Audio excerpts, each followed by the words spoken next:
Yes, and Jelani Asar here with Income Protection Atlanta.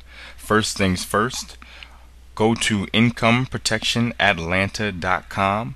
Right now, just open up a new tab or a new browser in Firefox or whatever your browser may be. Go to incomeprotectionatlanta.com and join our email list so you can receive your free report entitled Protect My Income in Atlanta, only for you if you desire more financial security in this volatile and chaotic economy. And now let's get to our interview with another mesmerizing Atlanta business owner. Interesting. And how is it possible that through all of your years of experience that so many business owners didn't know how to read their own financial statements? I mean, where does the fault lie? Well, okay, that's an easy one to answer. We have a world full of entrepreneurs, and America, as much as anywhere else, more so than most of the world, you can follow your passion or your talents or your big ideas and put yourself into business easier here than anywhere else almost on the planet. So people are great at flipping burgers, coming up with creative floral designs, taking care of other people's children, repairing cars, creating software solutions. And keeping up with all of those things and staying at the top of your game is very important, and that's where people devote their energy. Knowing how to balance your checkbook is something for the accountants do when they get to your tax return. But when you need capital, when you need to get a loan or try to attract an investor, then you need your financial statements. But that doesn't necessarily mean that everybody stops to figure out how to read it.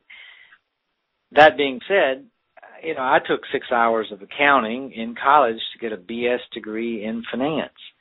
And I graduated without really understanding anything more than debit on the left, credit on the right. Right. An accounting class that teaches you all about T accounts and, what is a balance sheet, what is an income statement, doesn't really teach you to interpret the data there. Right. That's very true.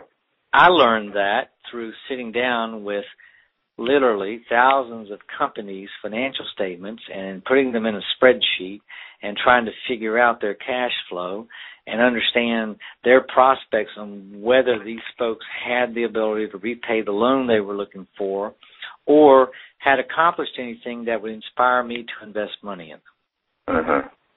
From that, though, that experience, the way I covered the gap to go from being the experienced financier to the advisor was having written these books forced me to really drill down and think through the fine print of what I was doing and what my craft was and be able to define it in writing.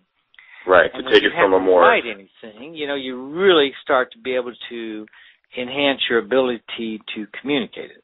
Right, because you have to go and take something that is subconscious for you and natural for you and now articulate it in the conscious mind in a way that people can understand. Right, but it's like anything else. The first time you put a pen to paper, you write it in a very high-level position, assuming everybody knows the jargon and everybody understands the reasoning of getting from A to G, and we start out talking about H, and you've left everybody behind. Right. So I had to really back up and figure out, okay, how do I talk to somebody who's just landed on step A, who hasn't even, figured that out, and I've got that's the entry port. That's not the assumption anymore.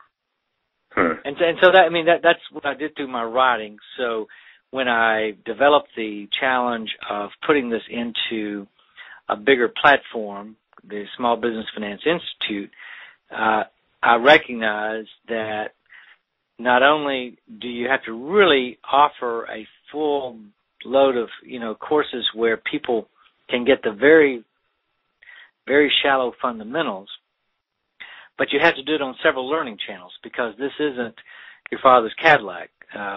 Today, some people want to and can learn through sitting in a room of 200 people at a conference. Mm-hmm. Some people learn sitting around a table with 12 people in a conference room. Mm-hmm. Some people want one-on-one instructions. They want to sit down and read it in a book. Some people can easily tune in with one ear on a webinar that lasts 1 hour, but others want to sit in a 2 or 3 day workshop that lasts 15 hours to learn it all. And others want to get up at 2 o'clock a.m. and watch it on the web when nobody else is around and they're not talking to anybody. Right. That might be so, me. that is our goal, to publish a very broad list of curricula that will be in all of these channels so that people can really engage at the level they feel comfortable with and how they learn best. Right. And how are people learning from you right now? How are you teaching them? And then what are your main mediums that you're teaching through of the ones that you just listed? Well, we are evolving like any other business, slowly but surely.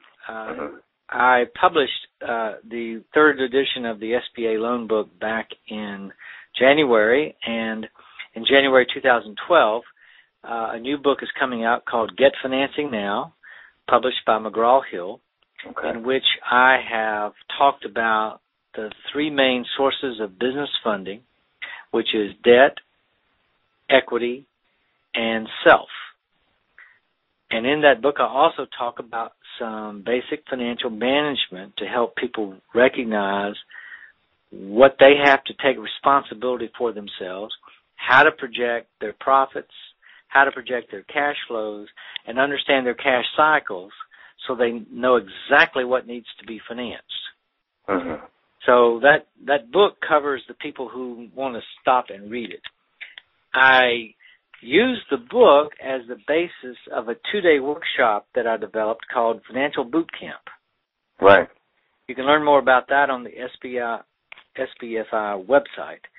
But the Financial Boot Camp is a 2-day workshop that is 6 hours per day, and it covers that book from cover to cover and talks about how to manage the money you have and find the money you need. And leading it, I am able to answer a lot of questions and cover a lot of tangential information based on who the audience is. Okay. Now, in 2012, that workshop will be republished in 10 different webinars. Break it down into smaller pieces so you can buy 60 minutes of it rather than 12 hours. I see. And really dive into the area specifically that you want, or break up that whole learning channel into 12 bite-sized pieces. Right. And then you were saying that you cater to an audience at various levels of understanding. Who is your teaching best for? I mean, when you think of, there are a lot of people who are now being laid off, and they're hit by the economy very hard, and they're now starting their own home-based business. Are they close? What could they learn from you? And then who is your teaching best for?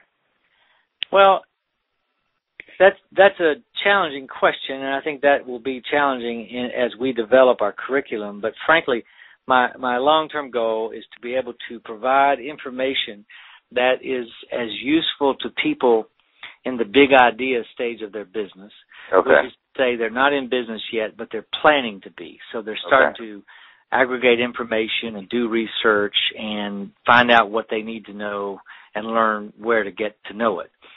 All the way to people who maybe they've been in business for 10 years, maybe they had a banking relationship where they could call up their banker and take him to lunch and go down and borrow $50,000 on their signature, and times were good. They borrowed money, they paid money back, and now their bank is gone. Now their bank is owned by a different bank, or their bank has the shades half drawn, and they're not talking about not lending money, but they just don't seem to be able to lend any money anymore.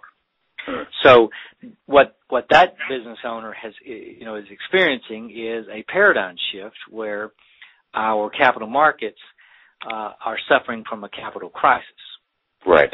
And I can teach those kind of business owners, how to navigate into other funding streams, how to manage what they do have better, and create an environment where they can be a little bit more clever about how they perform their business.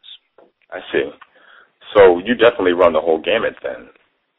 Today, I mean, and it's beta testing, it's in development, and what we envision for SBFI is that by the end of 2012, the boot camp will be taught by at least 25 other instructors around the country, and by the end of 2013, I hope that's 125. Okay.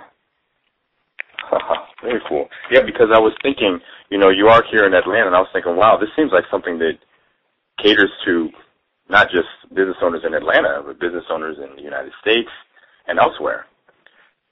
Absolutely. So this makes sense. We've got a lot of ambitions. A lot of this information, while there is American accounting standards and there are international accounting standards. There are a lot of government guaranteed loans here we talk about, but there's a lot of other things we discuss that are universal. Right. And our ambition is to have much of our programming translated into Spanish and French by 2014 so that we pick up more of an international capacity and attract a larger audience. Right. And also utilizing the Internet more and more, I suppose, then. Oh, absolutely. Mm-hmm. And wonderful. And join us for our next part of another fantastic interview with our great guest, with another amazing Atlanta business owner. In the next video.